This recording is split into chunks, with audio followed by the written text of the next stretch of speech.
À première vue, la petite ville de Harrison, dans l'État américain de l'Arkansas, semble tout à fait paisible.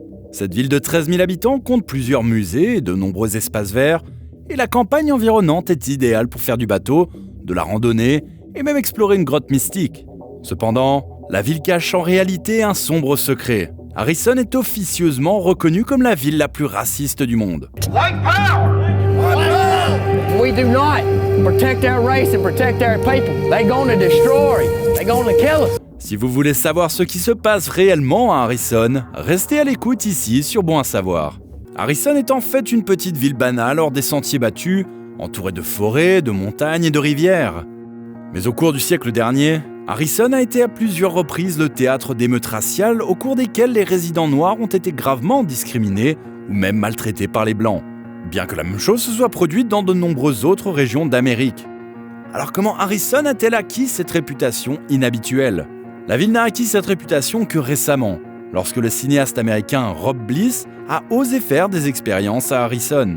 Il avait entendu parler de l'histoire peu glorieuse de la ville et des choses terribles qui étaient faites aux Noirs.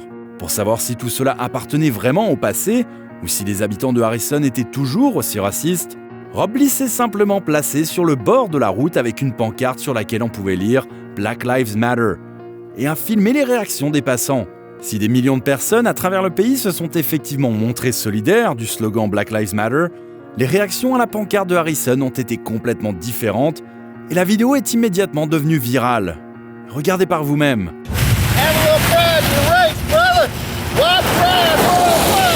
I want to say after dark. Are you a Marxist? Communist. Domestic terrorist. You're white. Black lives. Cette vidéo a fait le tour d'Internet et des journaux, chaînes de télévision de tout le pays qui ont rapporté avec horreur que cette petite ville américaine semblait être si xénophobe. Mais Harrison est-elle réellement la ville la plus raciste du monde ? Plusieurs youtubeurs ont voulu faire toute la lumière sur cette question et ont eux-mêmes visité la ville. Et leur expérience était en fait très intéressante. Ils ont notamment fait les rencontres plutôt inhabituelles suivantes. We're gonna have white pride and we don't give a what you say. You know why? Because you don't belong in my city. And black people apparently love to shoot other black people. They have guns and they're not afraid to use them. Lorsqu'un youtubeur noir s'est rendu à Harrison et a essayé d'engager la conversation avec les habitants, la situation est devenue vraiment menaçante. Au départ, les gens l'ont averti que, en tant que personne à la peau foncée, il devrait malheureusement se comporter très prudemment, sous peine de passer un très mauvais quart d'heure. Et lorsqu'il a essayé d'afficher une pancarte « I love black people » devant une porte située quelques maisons plus loin, dans le cadre d'une farce, il a non seulement été grossièrement mis à la porte, mais l'habitant de la maison lui a déshabillé le haut du corps et lui a montré un tatouage du Ku Klux Klan. Cela montrait qu'il était membre d'une faction raciste qui avait lynché d'innombrables Noirs en Amérique par le passé. L'homme a ensuite fait un salut hitlérien en partant. Avec d'autres membres du clan, ils ont ensuite poursuivi la voiture en fuite du youtubeur pour tenter de l'effrayer. En plus du racisme agressif, les visiteurs ont également fait à plusieurs reprises des rencontres bizarres au cours desquelles ils se sont simplement sentis mal à l'aise en raison du comportement des habitants. Comme ce youtubeur asiatique qui a probablement été perçu par cette femme comme un type de personne étrange en raison de ses origines. Quiero abrazarte. Esto, me gusta este. ¿Quieres este producto? Mi nieta tiene 26 años y quiere ir a China. Quiere llevar a su chino. De todos modos, le encantan los chinos. Un autre homme a dit à un youtubeur qu'il pensait que c'était mauvais quand des personnes de races différentes étaient ensemble, en expliquant que les enfants d'ethnies mélangées seraient toujours malades. Mais dans la réalité, il y a des gens dans la ville qui sont complètement différents de ce à quoi vous vous attendez. Non seulement ils ne sont pas racistes, mais ils font campagne contre la mauvaise réputation de leur ville. Ils organisent même régulièrement des manifestations contre les habitants qui se comportent de manière raciste. Cet incident montre à quel point certains habitants sont affectés par la réputation tragique de leur ville.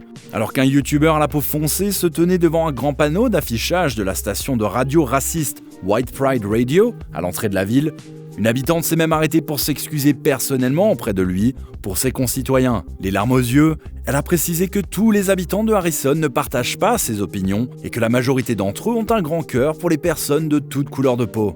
Oh no, you don't have to apologize. It's okay. No, it's not. But it's not okay. I just want you to know I love you all. Love. There is nothing that should ever bring us apart. Comme vous pouvez le constater vous-même, tout le monde n'est pas raciste dans cette ville de 13 000 habitants. En fait, La plupart des youtubeurs qui ont visité Harrison ont eu du mal à trouver quelqu'un qui se comportait de telle manière. Cela signifie-t-il donc que Harrison porte ce titre de manière totalement erronée? Ou y a-t-il plus que ça? Malheureusement, la réputation de la ville la plus à droite du monde n'est pas totalement injustifiée. Harrison abrite également l'homme que vous voyez ici. Il s'agit de Thomas Robb, pasteur d'une église d'extrême droite et surtout directeur national du Ku Klux Klan. Autrement dit, le chef de toutes les branches locales de l'ensemble du mouvement raciste aux États-Unis. À ce titre, il propage la haine pure contre tous les étrangers, les noirs, les homosexuels et les juifs et organise des événements au cours desquels il incite ses adeptes à commettre les pires crimes dans le but de faire de la race blanche la seule race dominante. Bien que l'organisation soit beaucoup moins active qu'au dernier siècle, elle l'est toujours aussi vivace à Harrison. My white brothers and sisters, you are a race of warriors and a race of conquerors. Ce chef, Thomas Robb, lui-même ne vit pas à Harrison mais à Zinc, une petite ville d'à peine 90 habitants au milieu de nulle part, qui se trouve à proximité immédiate de Harrison. Parce qu'elle n'est qu'à 20 minutes de Harrison et que personne ne connaît Zinc de toute façon, Harrison est toujours mentionné dans les rapports lorsqu'il s'agit de la minuscule agglomération où vit le chef du Ku Klux Klan. En tant que raciste peut-être le plus puissant et le plus extrême du pays, il est en grande partie responsable de la mauvaise réputation de Harrison. Et bien sûr, il y a de nombreux partisans en ville qui veillent à ce que les activistes et les personnes à peau plus foncée ne s'y sentent pas en sécurité. Il y a parfois des menaces ouvertes de vandalisme, comme cette femme qui avait placé un drapeau sur sa propriété en guise d'avertissement. Zinc abrite non seulement Thomas Robb, mais aussi un grand nombre de ses partisans les plus radicaux. Et on ne peut pas être plus raciste que ces gens-là.